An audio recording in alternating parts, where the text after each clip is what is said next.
She built a luxury resort around his lake, calling it public and permanent. He owned the dam, the permits, and the patience.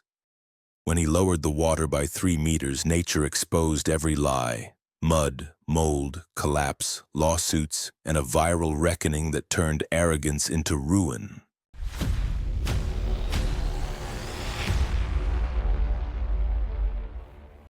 My grandfather used to say, "Never trust water or people who think they can own it." I didn't understand what he meant when I was 10, sitting on the edge of the wooden dock he built with his own hands, watching the sun melt over the lake like butter on hot bread. But now, decades later, as the sole owner of this land and its dam, I think I finally get it. The lake has been in my family since 1952. My grandfather acquired the land cheap after a long drought made it nearly worthless for crops. Instead of giving up on it, he did what men of his time did best.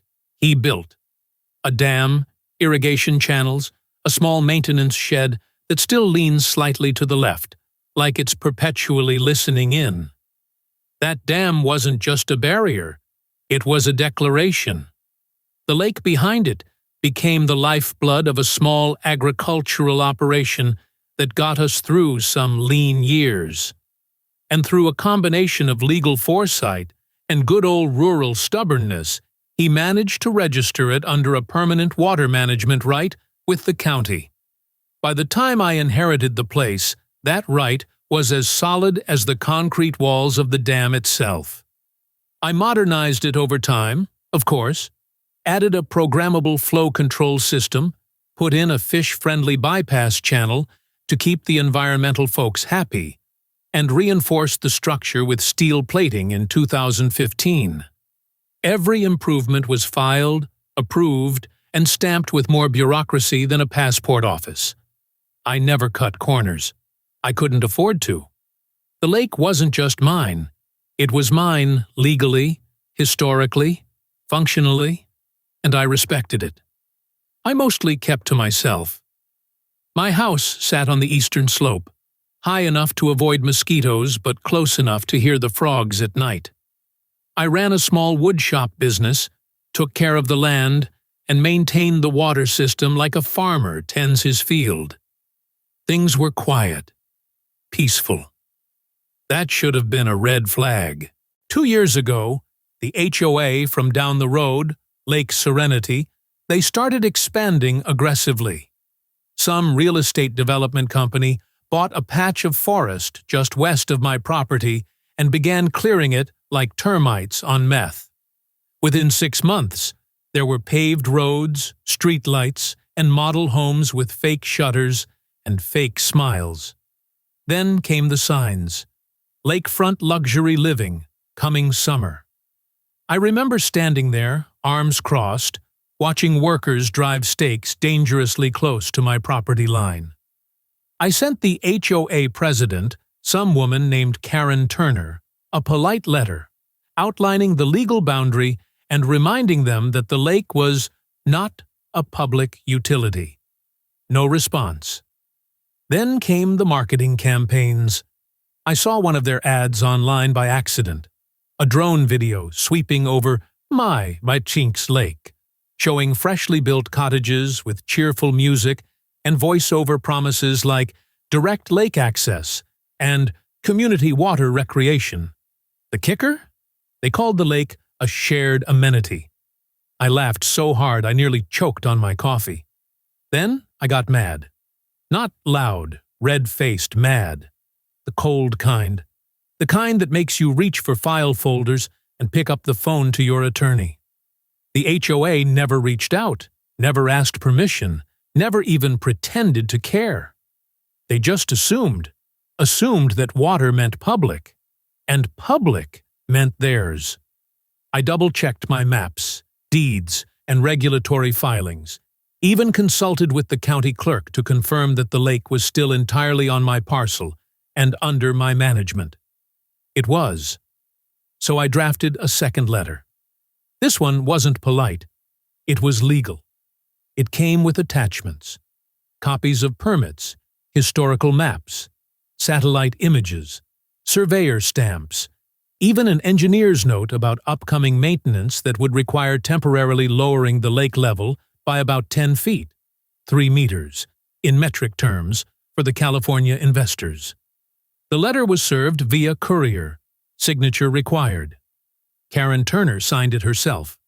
Still, no response, not even a denial. Just silence. Then I saw a video on YouTube from one of their property influencers, some grinning goof with a drone and a gimbal, calling the development a gem nestled against a majestic private lake with regulated levels and clean waters thanks to the community's infrastructure. Community's infrastructure. I nearly threw my phone. I walked out to the dam that night with a flashlight and checked every bolt. Everything was fine. The lake was full, peaceful, and completely mine. But something had changed. I knew then that they weren't just clueless. They were confident. Worse, they were building on that confidence. By early spring, the resort was live. They called it the Lakefronts at Serenity. 139 cottages, some on stilts, with cute little docks extending into my water like pickpockets dipping into a wallet. And those docks? They weren't built for fishing. They were built for lifestyle photos, for branded mornings with avocado toast and paddleboard yoga. The worst part? They built a full boardwalk with light posts, trash bins, and benches. Over my property line. I only found out when I took the boat out and saw the pilings from underneath. One of them drilled into my submerged land like it was free real estate. I took pictures. I measured distances. I went home and opened a fresh legal folder. HOA nonsense, Phase 1. And then I started counting down the days until my scheduled dam maintenance. Because once that work began, the lake level would drop. Not out of spite, out of necessity. Gravity, pressure, and time would do the rest. They thought the water would always stay. They thought it was theirs. They had no idea what they'd built on. It was a mild morning in early April when I sent the final notice to Lake Serenity HOA. Certified mail, return receipt requested, a fresh copy to both their registered office and to Karen Turner directly. I even CC'd their property management company just to be thorough. The letter, written in lawyer-perfect English, clearly stated that scheduled maintenance on the dam would begin in 2 weeks. The water level would drop by approximately 10 feet for a period of at least 60 days. All actions, it emphasized, were legally mandated under state and county regulation, in accordance with the agricultural and environmental use permits tied to my property. I attached engineering diagrams, a seasonal water fluctuation history chart, and a copy of the public notification sent to the county's Environmental Oversight Board. Not that any of this would surprise them. I'd been doing this for years. Every 5 to 7 years, the lake needed to breathe. Mud settled, roots shifted, and the dam, my dam, had to be inspected and serviced. Nothing unusual, but this time it was different. This time, there were 139 designer cottages perched around the shoreline like anxious flamingos. And judging by their silence, the HOA still hadn't told the new homeowners or renters a damn thing. I got a response exactly 6 days later in the form of a letter from a law office in Santa Clara.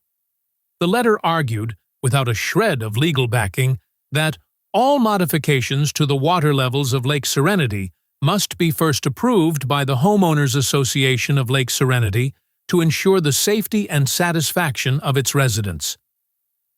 I read that line 3 times, then laughed so loud I startled the dog. I called my attorney. He laughed too. Still, I took the high road. I replied, through counsel, kindly reiterating that Lake Serenity wasn't a legal entity with any control over my land or water. I reminded them, again, that the lake was not a public resource, not governed by shared easement, and certainly not under HOA jurisdiction. I concluded with a short, clear paragraph. The water will drop. On schedule. Per law. Per permit. Period. Meanwhile, the marketing machine over in Serenity Heights, or whatever rebranded name they'd given their overpriced wood boxes, was still rolling full steam ahead. Billboards on the highway showed paddleboards gliding across sun-dappled waters. Their website displayed mock-ups of floating wine tastings on dock platforms that, judging by the plans I saw, weren't rated for more than 3 people at a time. They added new listings weekly: short-term vacation rentals, long-term executive escapes, influencer-targeted stay-and-shoot packages. One property ad read, "Lake always full thanks to sustainable community regulation." They really leaned into that lie. It would have been impressive if it weren't so goddamn illegal. But the most brazen thing?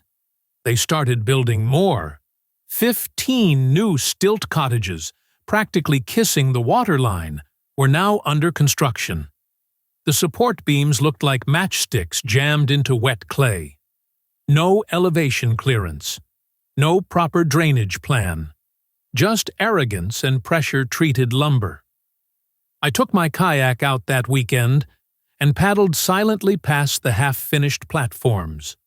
On one of them, a guy with a clipboard and sunglasses shouted down at me, "Hey man, private community waters!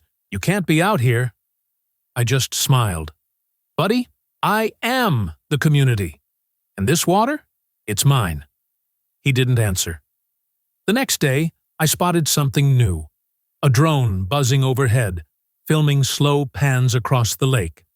A real estate team was recording promo footage for their new lakefront expansion.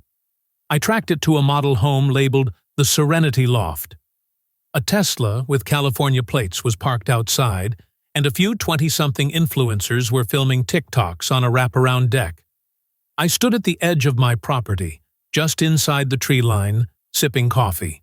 One of them, blonde, over-tanned, wielding a selfie stick like a baton, posed on the dock in front of a sign that read, "Exclusive Community Access, Lake Serenity." I snapped a photo from my phone and added it to the file labeled Evidence Part 2. That evening, I got a call from the county water board. Apparently, someone had filed a complaint claiming I was planning to damage a public water feature vital to the health of the community. The words they used were reckless, destructive, and anti-environmental. The board had already dismissed the complaint on procedural grounds, thanks to my decades of documented cooperation. But they gave me a heads up. A federal agency had picked it up for review. 2 days later, he arrived. The man wore brown boots, dark jeans, and a windbreaker with the Department of Environmental Protection seal on the back. His badge read, Lucas Morris, EPA Field Inspector. He introduced himself politely but firmly and asked if we could talk about my upcoming dam operation. I was polite back. I offered him coffee, showed him the maintenance schedule, inspection permits, hydrological assessments, everything. He wasn't hostile, but he wasn't convinced either. "I've received conflicting reports," he said. "Your neighbors claim the water serves as a recreational body for hundreds of residents." I raised an eyebrow. "My neighbors are building wine bars on floating decks and calling it a nature preserve." Lucas didn't laugh. He made notes, measured water levels, took pictures, asked technical questions about the pressure gradient on the dam walls and sediment flow rates. I answered all of them.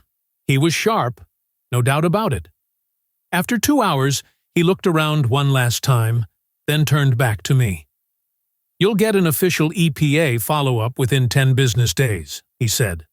"But off the record, this operation looks solid, better documented than some municipal reservoirs I've seen." I nodded. "Appreciate that." He paused. "Just be ready.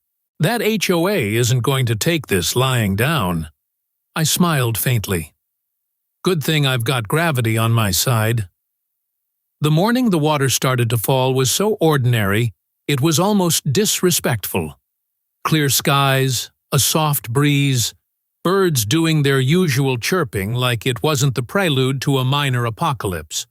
I walked down to the dam just before sunrise, carrying my tablet, coffee, and a hard hat, more for theater than function.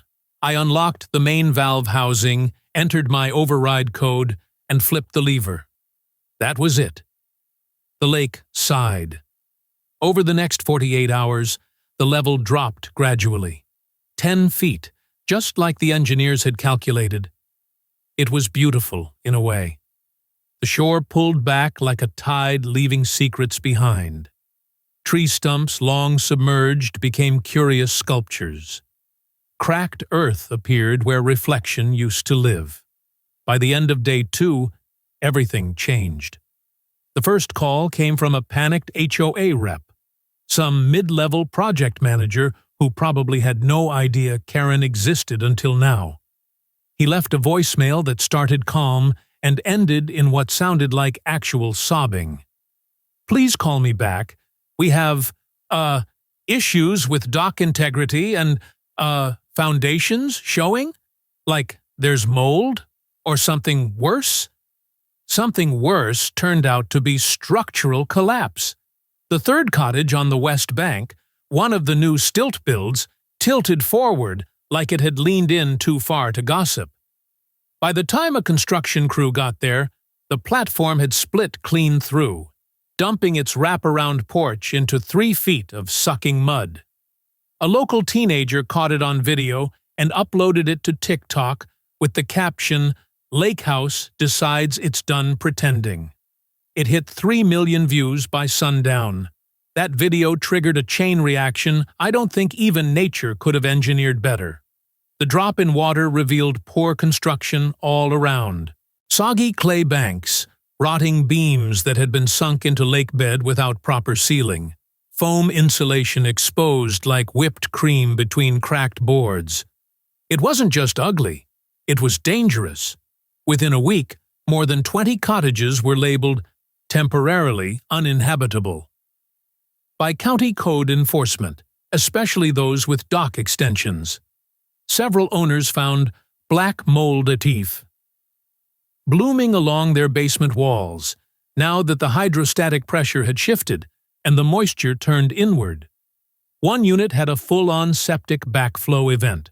Another, perched bravely on a concrete footing, simply began to slide sideways, inch by inch, until it came to rest against a pine tree like it needed a break. HOA tried to pin it all on me, of course. Karen, who had been notably silent since my last letter, finally surfaced via HOA newsletter. She sent out an urgent update to homeowners claiming an unauthorized environmental disruption had caused unforeseen complications and that all steps are being taken to remedy the situation and restore water levels. I printed out that newsletter, underlined the words unauthorized and restore, and pinned it to my corkboard next to a picture of my grandfather standing on the dam with a pipe in his mouth and zero tolerance in his eyes. And then came the second viral bomb. Dylan Marks, the YouTuber I'd seen filming earlier, released a video titled "The Lake That Vanished" and took a luxury resort with it.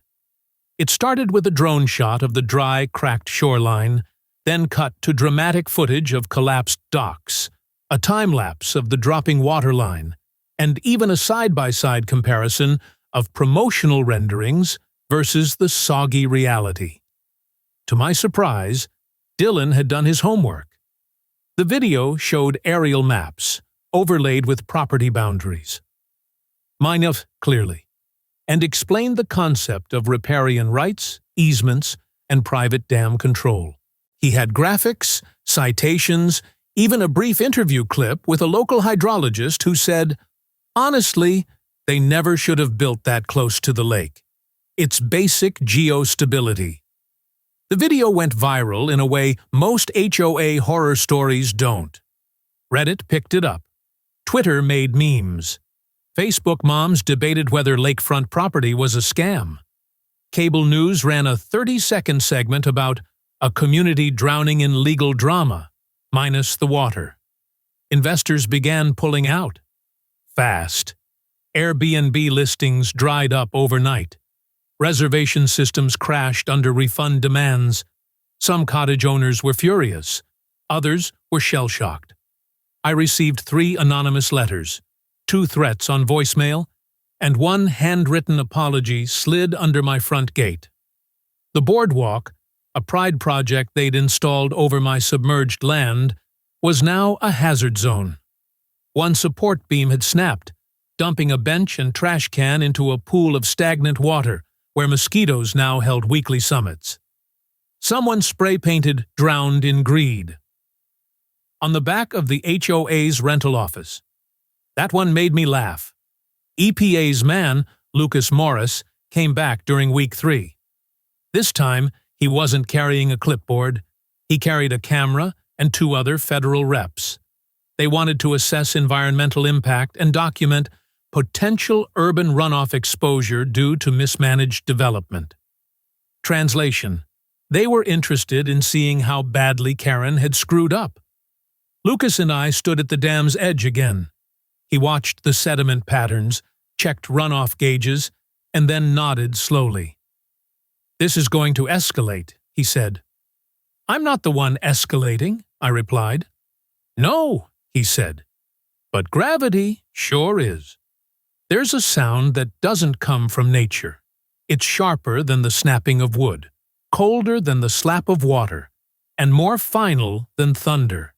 It's the sound of lawsuits being filed."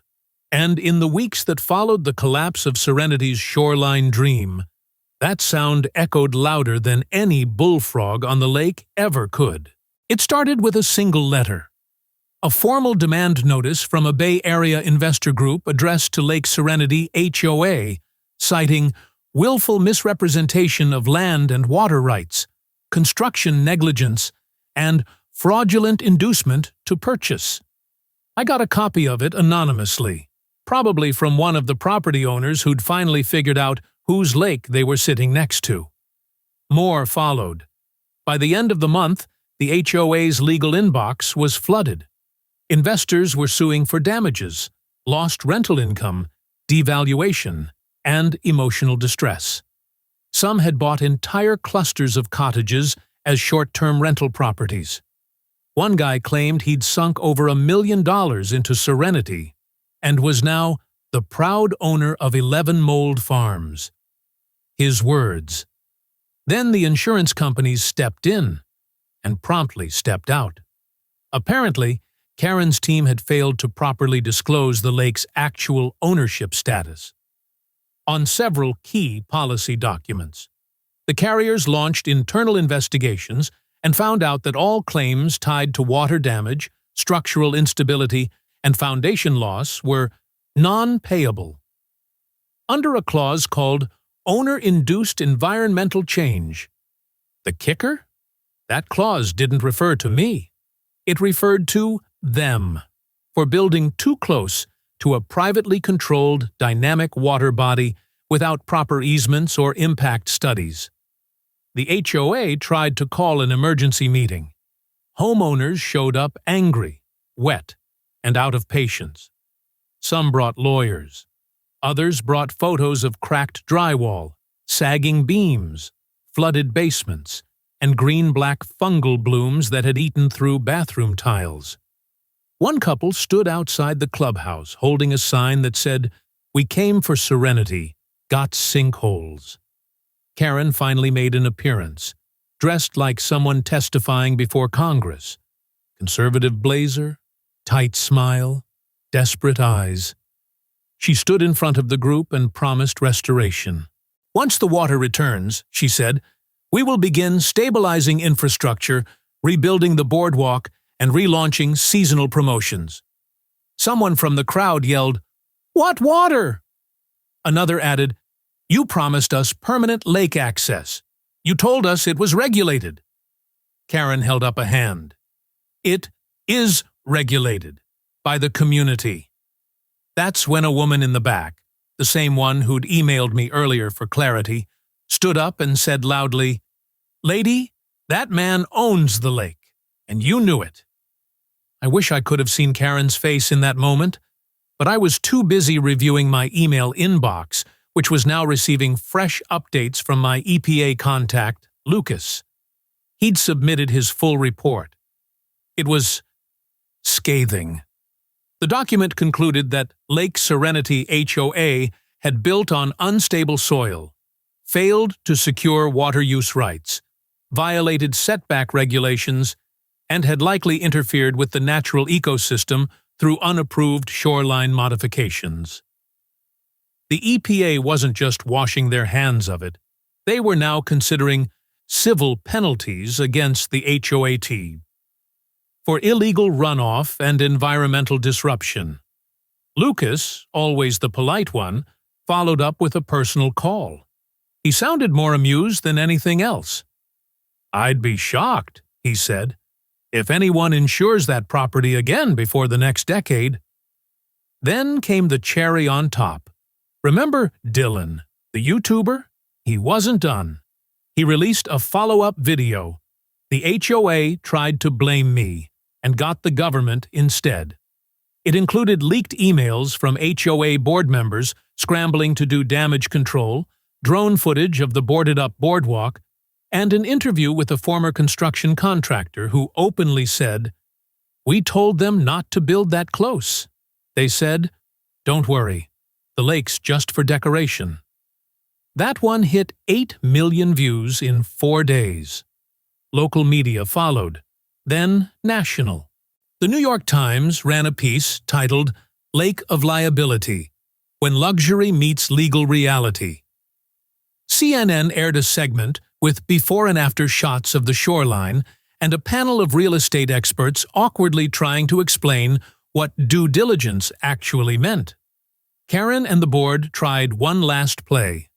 They filed a civil complaint against me, demanding I restore the lake to its pre-disruption level to prevent ongoing financial harm to the Lake Serenity community. My lawyer almost didn't want to tell me about it. He was laughing too hard. The judge took one look at our documentation, permits, communications, the original land survey, and dismissed the case within 10 minutes. "This is like suing a mountain for causing a landslide," he said. "Next case." Karen was quiet after that. Not gone, just quiet, like a bad smell that lingers in drywall. I, on the other hand, took the quiet as a cue. It was time to move forward, not with revenge, not with gloating. Well, maybe a little, but with purpose. I had an idea, and I knew just who might be willing to help fund it. Because where others saw a failed lakeside resort, I saw fertile ground for something better. The world didn't end for Lake Serenity. It just got quiet, like a casino after the power goes out. No blinking lights, no music. Just the reality of bad bets and empty pockets. Within 2 months of the EPA report, the development was bleeding money faster than it had ever taken in. The rental office was shuttered. The hotline went dead. The cheery social media pages, once filled with filtered sunset shots and hashtags like Lake Life Goals, turned into ghost towns. Comments piled up unanswered. Reviews on Airbnb warned of collapsing docks, mildew stench, and local wildlife reclaiming the area, which I took as a compliment. But even as the HOA flailed, the land itself was healing. The receding water had revealed a shoreline rich in wild growth, native reeds, frog colonies, and even signs of an old beaver dam my grandfather used to joke about. Birdsong returned, louder and more diverse than I'd heard in years. The lake wasn't gone. It was alive, waking up. I walked the perimeter every morning, clipboard in hand, measuring soil stability, photographing new growth, cataloging shifts in terrain. The whole area had become a kind of open-air lab, and the idea that had been growing in the back of my mind started taking shape. An environmental education center, a lakeside conservation site, a new purpose. but it wouldn't be cheap. Rehabilitating the damaged shoreline, removing hazardous remnants from Serenity's wreckage, building trails, signage, safe observation areas, that would take real funding. So I reached out to Lucas. EPA agents don't usually get excited, but when I laid out my plan, a full ecological revival project with a research partnership angle, he perked up. He put me in contact with a regional grant coordinator. I submitted a proposal under the Chi Watershed Restoration and Public Education Initiative. Lucas vouched for the ecological importance of the lake.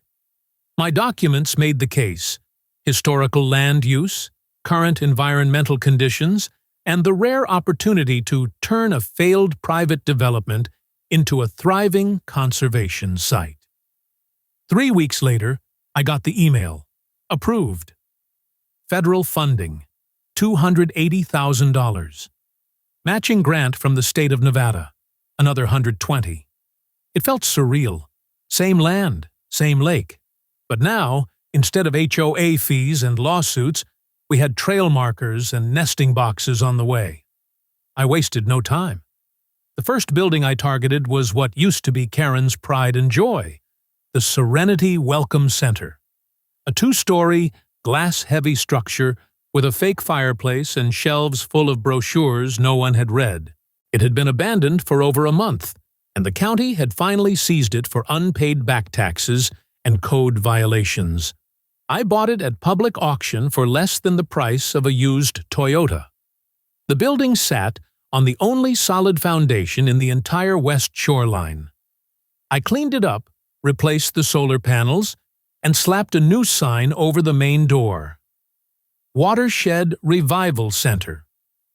Beneath it, in smaller print, a public-private ecological partnership project. Lucas came to the ribbon cutting himself. So did a small crowd of curious locals, a few teachers from nearby schools, and, unexpectedly, Dylan Marks with a gimbal and another damn drone. Dylan looked impressed. "You really turned this into something," he said, walking through the new classroom wing. I had outfitted it with long tables, field journals, a microscope station, and a live stream monitor connected to a trail camera near a recently re-emerged otter den. "Had to," I said. "Couldn't let the lake's last story be that HOA disaster." Dylan laughed. "Too bad. That video's still my top earner." I shrugged. "Then you owe me royalties." He winked. "Maybe I owe you a documentary." Within weeks, university groups started booking seasonal research visits. Local schools arranged field trips. Retired biologists from the community offered to volunteer. Even the county started discussing installing a canoe-accessible launch site for guided tours. I wasn't trying to be a hero. I just didn't want my land to be remembered for mold, lawsuits, and TikTok shame spirals. And people responded. Even some former Serenity residents who stayed came forward. Not with complaints, but with quiet gratitude. One woman offered to help with landscaping. Another showed up with her teenage son and spent an entire Saturday helping clear invasive vines. I gave them all a rule. No new construction within 100 feet of the waterline. No motorboats. No exceptions. If they didn't like it, they were free to leave. Most didn't. Turns out, peace, real peace, was more valuable than a lifestyle dock and a Bluetooth fire pit. And then came the strangest email yet, from the Nevada Department of Tourism. They wanted to feature the Watershed Revival Center as part of a Green Nevada Spotlight campaign. I leaned back in my chair and laughed until the dog barked. I didn't hear from Karen Turner again until her name showed up in a news headline. Lake Serenity HOA president faces civil fraud charges amid financial collapse. There was a grainy photo of her being escorted out of a courthouse in a navy blazer that no longer screamed authority, only desperation. The article listed the accusations: fraudulent misrepresentation, breach of fiduciary duty, environmental negligence, and, most damning of all, willful deception of investors.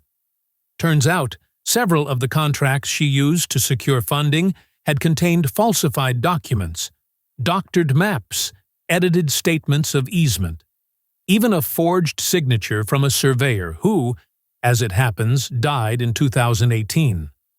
When forensic accountants got involved, the trail led to offshore shell companies, slush funds used for marketing campaigns, and personal expenses categorized as community outreach.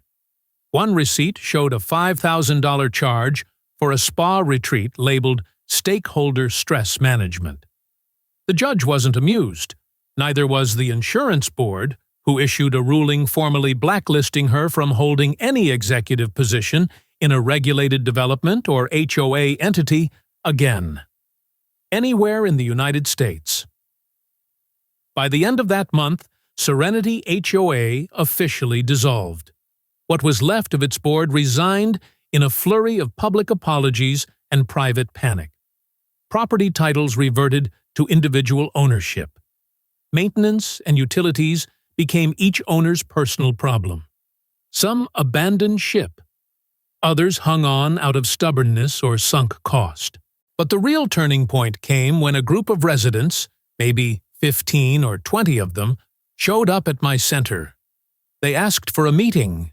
We sat in the former wellness lounge of the old Welcome Center, now converted into an education lab filled with folding chairs, binocular racks, and a modest herbarium. They looked tired, beat down, but they weren't hostile. Not anymore. One of them, a retired pediatrician named Elaine, spoke first. "We know what happened. We know you warned them.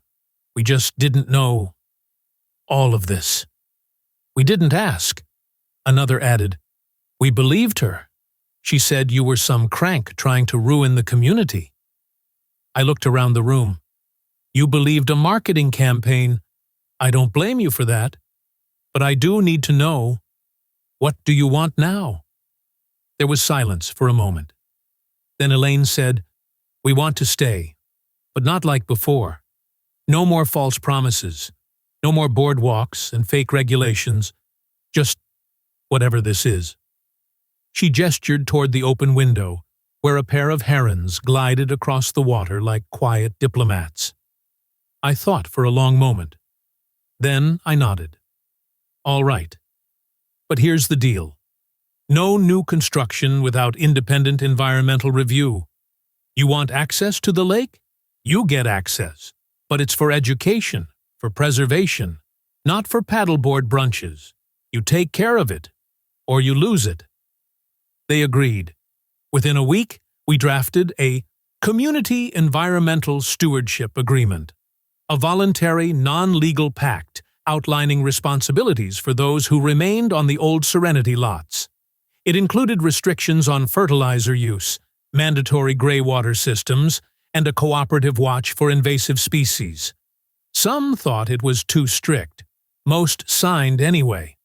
I offered use of the center for community meetings, but only if discussions remained civil. I set up a bulletin board. I taught a few of the teens how to spot early signs of algae bloom.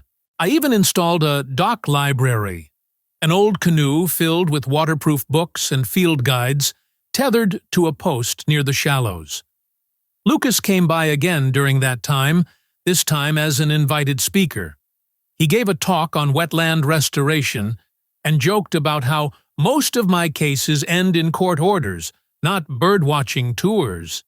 Then he looked at me and added, "You turned a mess into a model. Don't screw it up."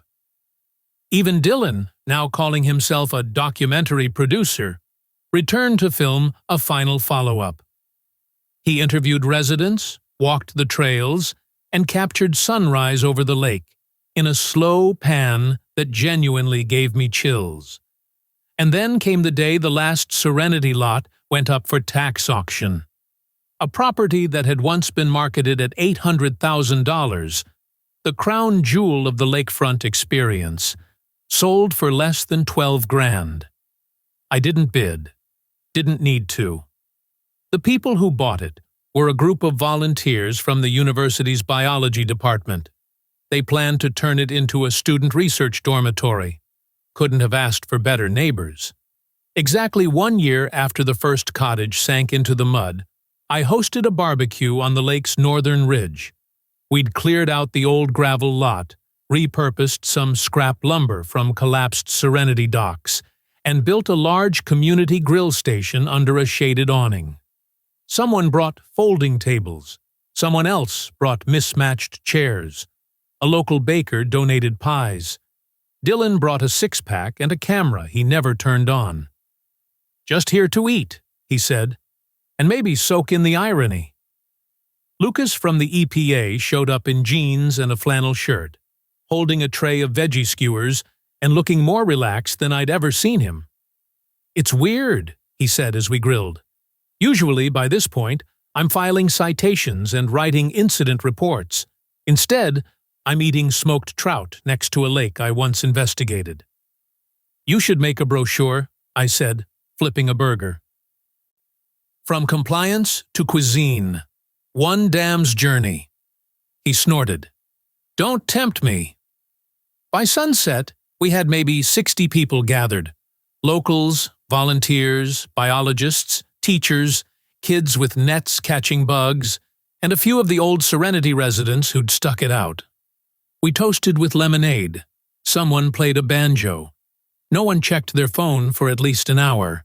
Then, in the soft glow of string lights strung between pine trees, a little boy tugged at my sleeve. "Are you the lake guy?" he asked, big eyes looking up at me. "Guess I am." "My mom said the houses used to float here, but then they fell down 'cause of lies.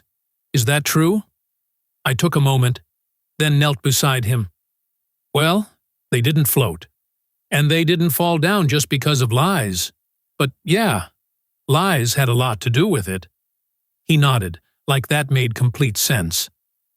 "Now there's birds and frogs instead. That's better." "Yeah," I said, standing up. "It is." Later, Dylan cornered me near the grill. "I'm serious," he said. "I want to pitch this as a short doc. The man who drained the lake. Something real, something balanced." I considered it. "You're not going to make me look like a villain?" He grinned. "No promises. Heroes are boring." "Fair enough."